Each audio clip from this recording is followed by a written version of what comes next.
क्यों नहीं हम ये रेट ऑफ पॉपुलेशन देख सकते कि हमारा नगर जो है, महानगर कैसे विकास कर रहा है, Yes, कहाँ sir. कहाँ हमारी बड़ी बड़ी नालियाँ आएंगी, यस सर। कहाँ कहाँ यूटिलिटी सर्विस आएंगी। Yes sir. एक गड्ढा इलेक्ट्रिक वाले खोदते हैं, एक टेलीफोन वाले खोदते हैं, जी सर। और फिर सड़क खराब हो जाती है। Yes sir.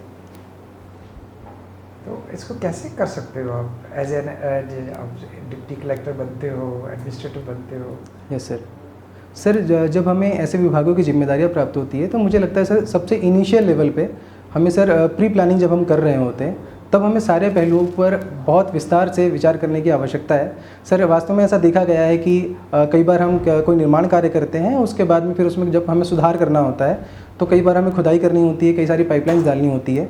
मुझे लगता है सर कि जब हम डीपीआर के स्तर पर होते हैं, जब हम डिटेल प्रोजेक्ट रिपोर्ट बना रहे होते हैं, मुझे लगता है सर तब उस समय पे हमारी जो भी बेसिक नेसेसिटीज़ हैं और जो भविष्य में हम भविष्य के बारे में विचार करके हम सोचें कि किन किन चीज़ों की आवश्यकता हमें पड़ सकती है, मुझे लगता है सर कि उसी स्तर पर हम इस पर विचार कर ले तो ये समस्याएं कम जाएंगी।